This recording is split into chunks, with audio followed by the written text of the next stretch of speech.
What up, everyone? Welcome to our next video. It's been a little bit since we posted. I actually got someone that asked me a question.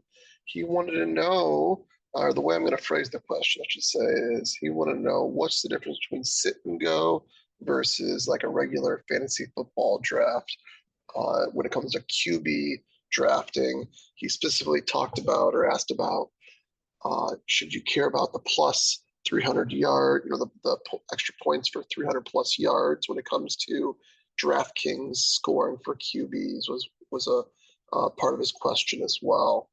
And I figured I'd take a stab at answering that. There's a little bit more to the question, but I figured it was kind of like a 2 or 3 or 4 parter if I added everything else in. So I just wanted to focus on sit and go versus regular drafting in QBs. Now, first thing, I'll answer your question, and then I'm going to give you 5 pieces as to why I don't really like your question a whole lot. And hopefully you'll find my take interesting. First time doing something like this as far as responding to someone else. So the part of your question, the main part of it was, again, that idea that do we need to look for running QBs or maybe not look for the running QBs because they might not be as valuable because the plus 3 points for 300 plus yards passing for the QBs. My response to that one is I wouldn't really worry too much about the 3 extra points for 300 plus. You got to assume that the market has priced these quarterbacks relatively accurately, and they factored in what are the wheels on one player versus the arm on the other player, and where do they deserve to go based on those things. And because of that, I don't think I want to really be focusing on a quarterback specifically for the chances to score 300 3 more points based on 300 yards. I don't think I'm smart enough to figure that out more than someone else. And so I'm not going to focus on that type of stuff. Instead, I'm going to focus on these 5 things. There might be more, but I thought of 5 things.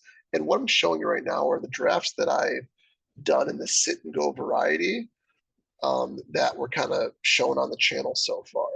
You can see there's a couple that I did before this. Or no, maybe not.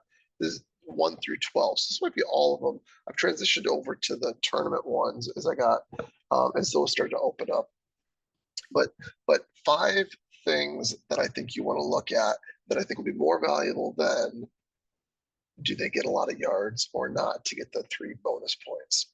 Number 1, when it comes to these leagues, you want to make sure that you have more than one quarterback because all the quarterbacks you're going to have are important. In your regular fantasy football leagues, you can sometimes get away with just one quarterback and just pick someone up for the bye week and just run with that one stud quarterback the entire season.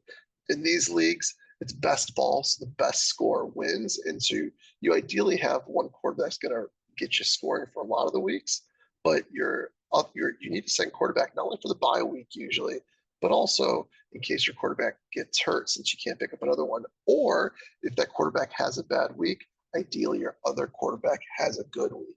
So sometimes that means you're going to have 2 quarterbacks. Sometimes that means you're going to have 3 quarterbacks. If you look at my team, you can see a lot of them. I end up with 3 quarterbacks just because in DraftKings, you got 20 picks.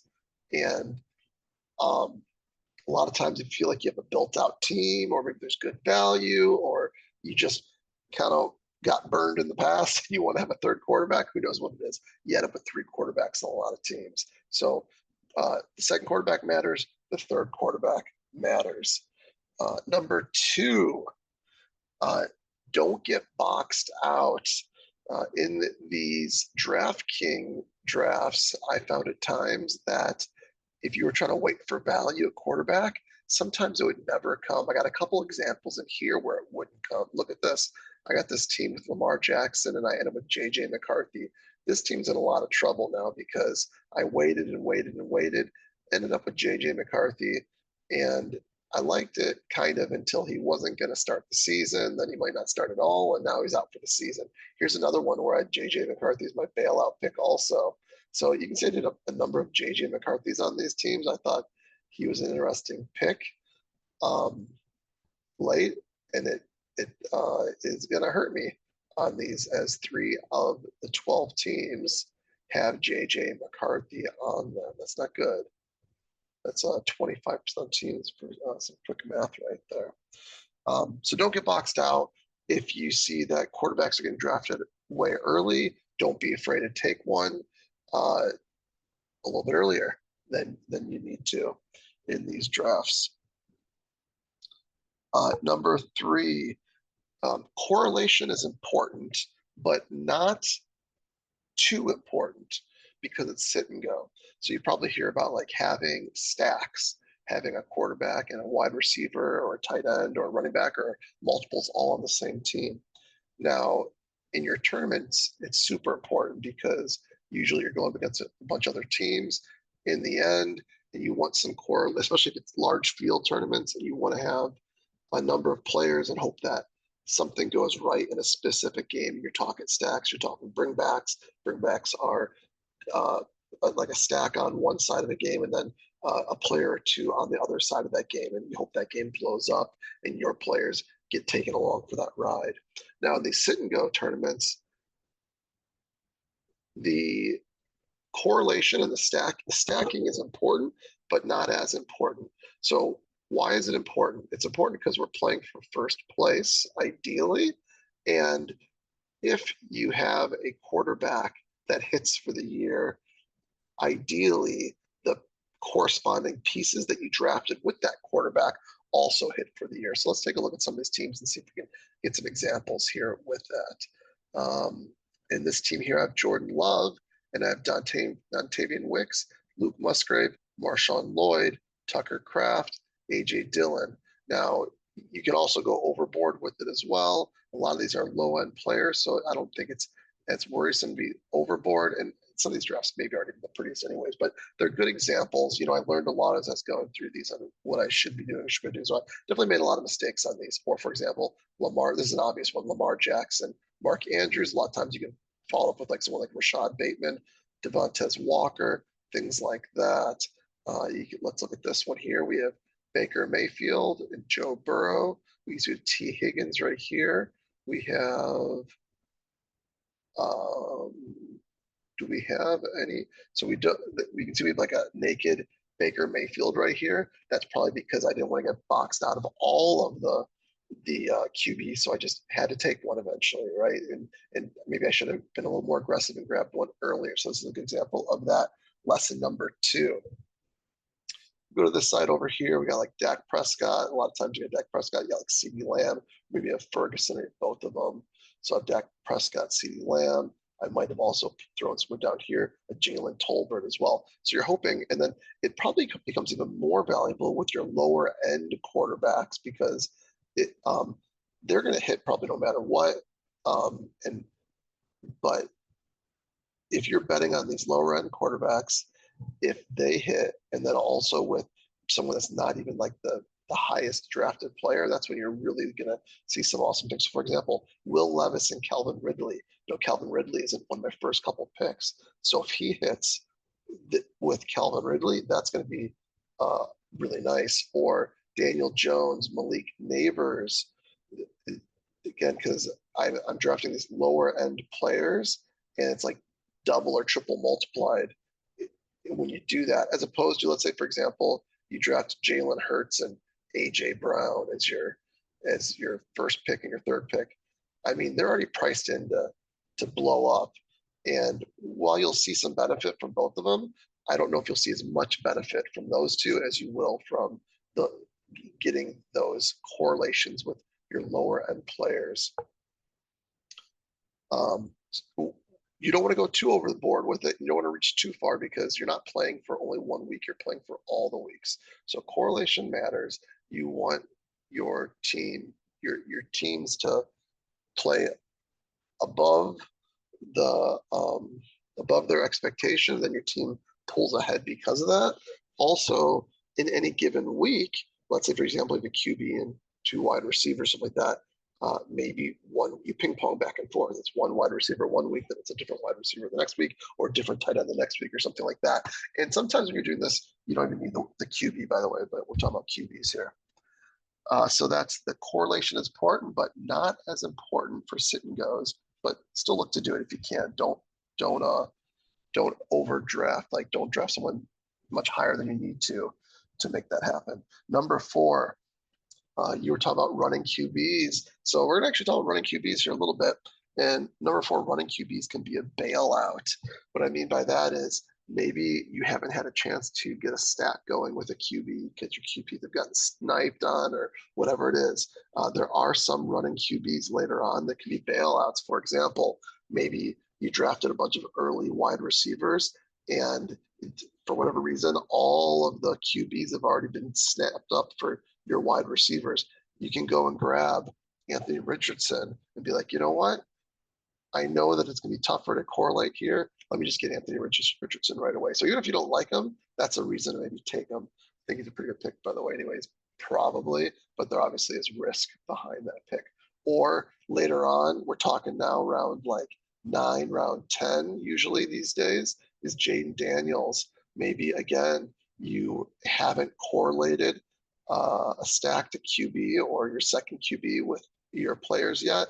You're running out of options. You've maybe built out a room with a bunch of wide receivers early, so you aren't going to be able to stack. You aren't going to be able to draft that many more wide receivers to stack up later on. Grab the running QB. He can pull himself up much easier and help pull your team up much easier, and you don't need those corresponding pieces as desperately to see your team rise with that extreme play. A lot of times when you're betting on these running quarterbacks, you're betting on them as individuals as opposed to them as part of a team. You know, any TDs that they throw are just a bonus to the TDs they run for and all the yards that they get on the ground. So that's the one thing I'd say about running quarterbacks. You can use those players as a bailout. Caleb Williams might even be a little bit of that as well. He's got a little bit of wheels on him. We don't know. It's definitely not as much as Jayden Daniels, but he does have some wheels on him. And you might be hoping that you can't predict which one of his receivers is going to get all the touches. So you get some wheels from him. And on top of that, these other teams that have the individual wide receivers don't benefit too much because they all got fed equally, as opposed to DJ Moore meeting what he needed to meet based on his draft capital, or Keenan Allen getting what he needed to get based on his draft capital. So Caleb Williams was another one I've thought about. If he falls far enough, just drafting him by himself. If you want to get desperate with something like that, you got Deshaun Watson down here, but you can, the nice thing about like just Deshaun Watson, also with Jayden Daniels, is you got players, they're receivers and other position players that get drafted after them. And then you got the ultimate down here, Justin Fields, who's actually getting drafted a little bit earlier now, unfortunately. You can't get him to be as fun of a pick as you could before. So that's my little talk on running QBs. Last but not least, I think this one's the most important one. And maybe brings it all together in a way too, is balance.